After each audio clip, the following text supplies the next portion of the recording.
La mise en parallèle de la mission du prophète Jonas et de celle du Seigneur Jésus est particulièrement bienvenue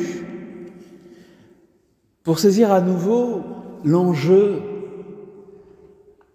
de l'envoi du Fils de Dieu parmi nous et l'urgence et la portée de notre témoignage. Car Jésus n'est pas un pécheur solitaire, pécheur avec un accent circonflexe. Jésus n'est pas un pécheur solitaire. Il appelle aujourd'hui Simon et André, son frère, ainsi que Jacques et Jean, qui seront les premiers à jeter les filets de l'Église. Nous sommes, nous aussi, à Ninive. L'Acadière et les environs, le Bosset, c'est Ninive. Nous sommes comme Jonas en plein territoire païen. Les gens ne croient pas en Dieu. Les gens ne connaissent pas et rejettent parfois consciemment, consciencieusement sa parole. Et l'air du temps est grand n'importe quoi. Ceci, ce matin, je le dis sans légèreté aucune, bien sûr, l'heure est grave et l'Église doit le proclamer. Elle est, nous sommes. Ne l'oubliez pas, un peuple de prophètes. Et le message porté par la prédication de Jonas est bref, certainement plus bref que mon homélie, et foudroyant. Encore 40 jours et Ninive sera détruite. Quand la Bible emploie ce genre de langage, quand la Bible parle ainsi de châtiment, c'est le terme qui est employé à la fin de la première lecture, il faut être conscient que ces châtiments, comme on les appelle, sont pour Dieu d'abord une souffrance et qu'il n'en est pas l'auteur. Ce que les Écritures décrivent de la sorte, ce sont en fait les conséquences inhérentes au mal lui-même. Le péché est comme ça, il est chaos et provoque le chaos. Le péché est autodestruction de l'homme et génère la destruction. Ici, l'amoncellement des péchés de Ninive est tel qu'il ne peut qu'entraîner son effondrement, et c'est ce que proclame de façon très libre et inspirée par Dieu Jonas. Et cela est toujours vrai, hélas. Et c'est pour sauver ses enfants des grands malheurs qu'ils se causent à eux-mêmes de manière personnelle, individuelle et collective que Dieu envoya inlassablement ses serviteurs les prophètes et qu'en définitive, il nous envoya son Fils. Tout cela est bien sûr très sérieux et c'est malheureusement d'actualité. Au début des années 80, Saint Jean-Paul II publia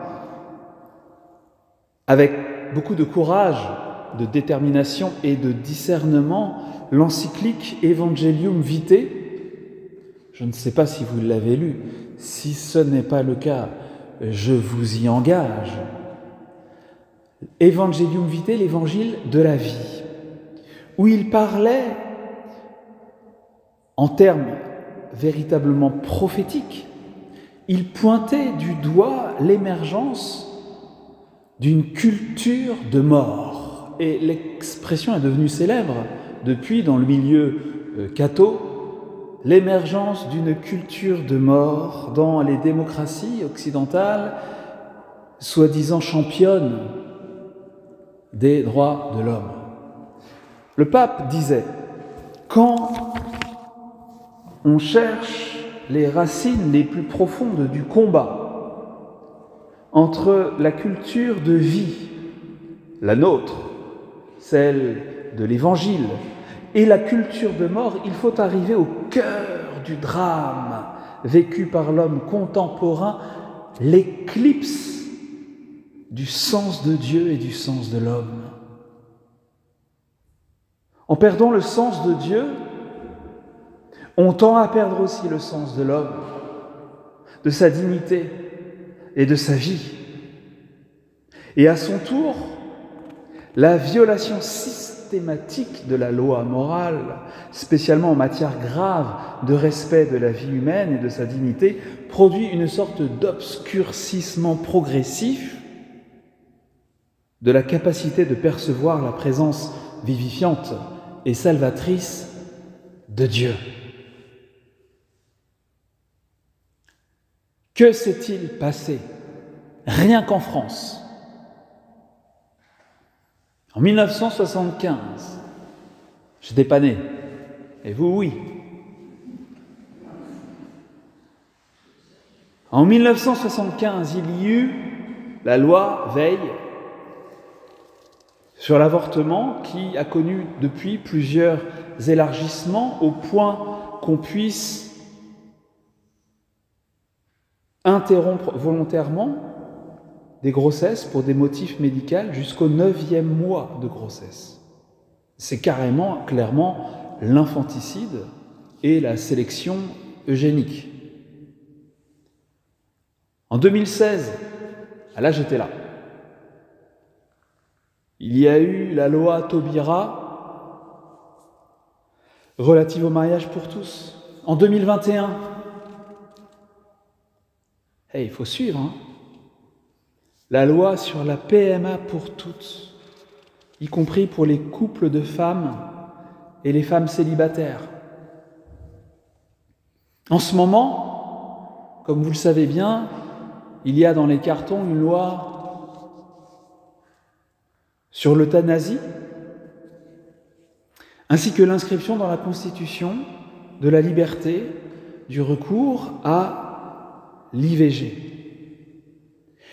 Et comme vous avez dû vous en rendre compte, d'ailleurs c'est dans l'actualité la plus immédiate, il est devenu très difficile, voire impossible, intolérable, d'exprimer des convictions chrétiennes en la matière. Eh bien, pensez que tout cela puisse être sans conséquence, non seulement au niveau personnel, individuel, mais collectif, relève de l'inconscience pure et simple. Et d'ailleurs, là aussi, l'actualité, les derniers chiffres de la natalité en France nous disent rien qui vaille.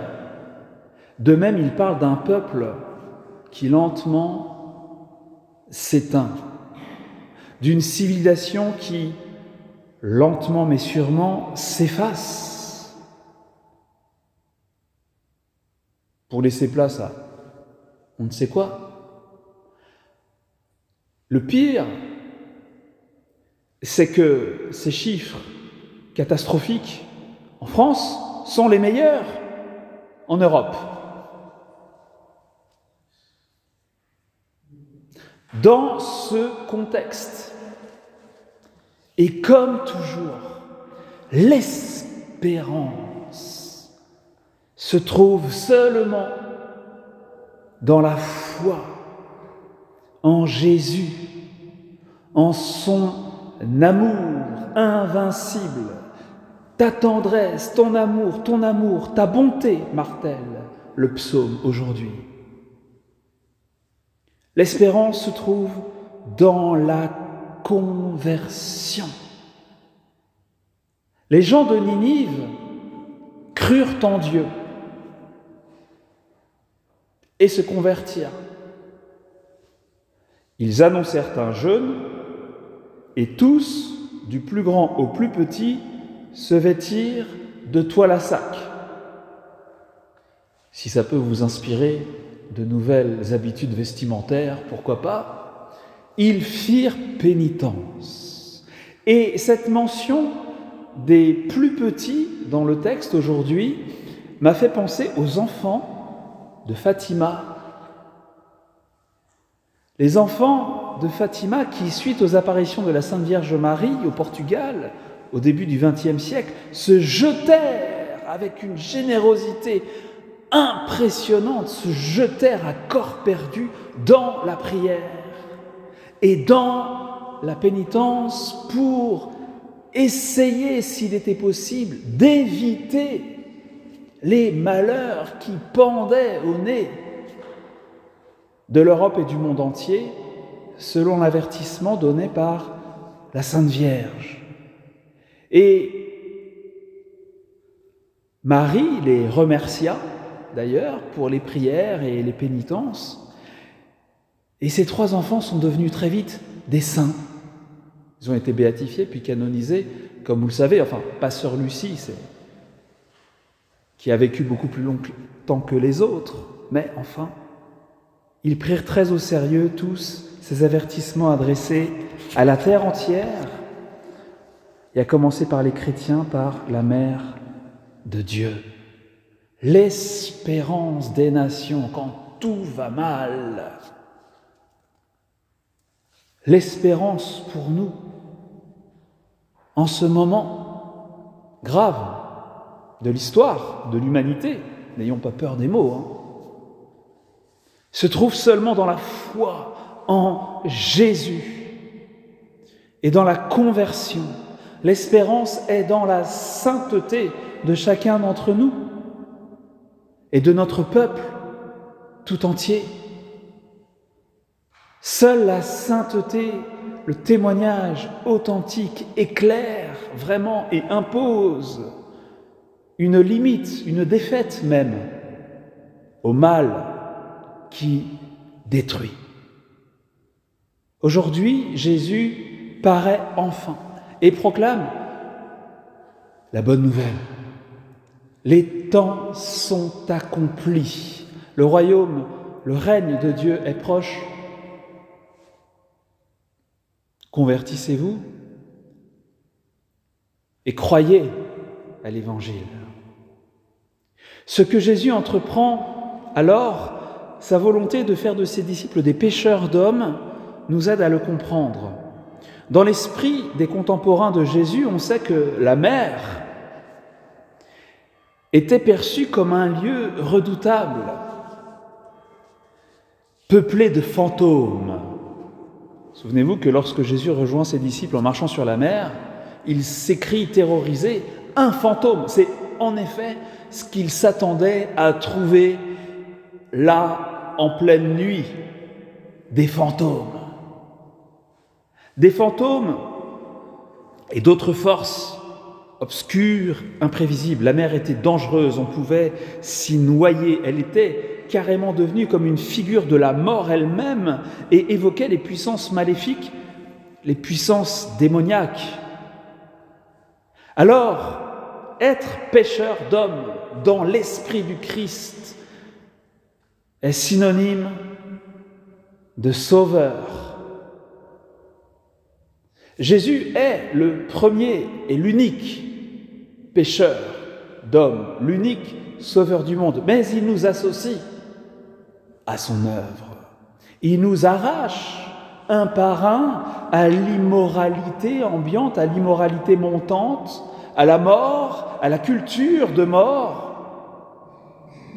Et il fait de nous ce qu'on pourrait appeler des sauveteurs, des champions de la culture, de vie, sa vie. Saint Charles de Foucauld. que nous connaissons bien, écrivait « Jésus a voulu que son nom, Dieu sauve, Sauveur, signifiât l'œuvre de sa vie, le salut des âmes. L'œuvre de notre vie doit être à l'imitation du modèle unique, le salut des âmes. » Voilà. Travailler au salut des âmes, dit-il, c'est la vie de tout chrétien. Voilà. Benoît XVI, quant à lui, écrivait dans un ouvrage posthume qui a été publié 1 mois après sa mort, « Être chrétien, ce n'est pas être pour soi, mais avec le Christ, être pour les autres. Ce dont la personne humaine a besoin pour être sauvée, c'est d'une ouverture intime à Dieu, d'une attente profonde et d'une adhésion à lui. Et cela signifie que nous allons vers les autres.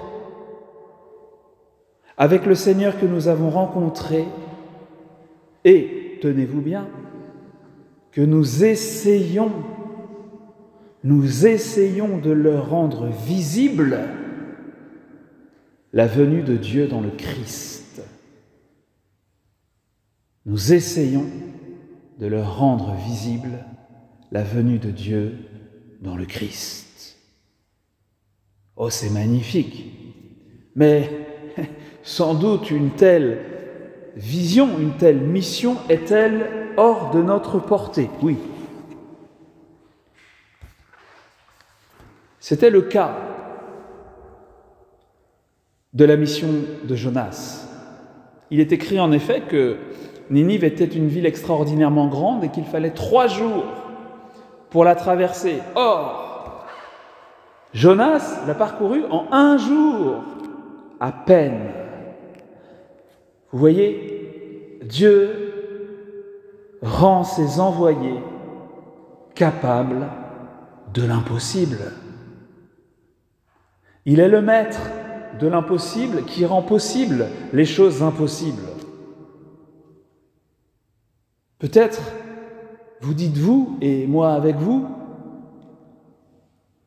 évangéliser, rayonner, grandir, non par prosélytisme, mais par attraction, c'est impossible. Vous avez raison.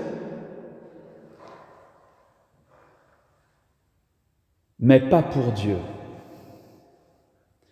Car rien n'est impossible à Dieu, tout est possible pour lui. Mais il faut s'ouvrir à lui, il faut dire d'accord. Oui. Une paroissienne demandait à Saint Jean-Marie Vianney, le saint curé d'Ars, que faut-il pour devenir saint? On se demande, hein? Eh bien, la réponse fut très simple. Il suffit de dire oui. Ok. D'accord. Dans ce monde qui, dans une spirale d'autodestruction, s'enfonce, ce sont les mots du pape François dans l'encyclique Laudato Si, il est possible, avec la grâce de Dieu, de faire briller la connaissance de l'amour divin manifesté en Jésus. Oui, il est possible par la puissance du Saint-Esprit de rendre visible la venue de Dieu dans le Christ. de la nuit la plus obscure surgissent les plus grandes figures de prophètes et de saints. Ce sont les paroles d'une sainte martyre, Edith Stein, qui fut brûlée dans le camp d'Auschwitz-Birkenau. De la nuit la plus obscure surgissent les plus grandes figures de prophètes et de saints. Et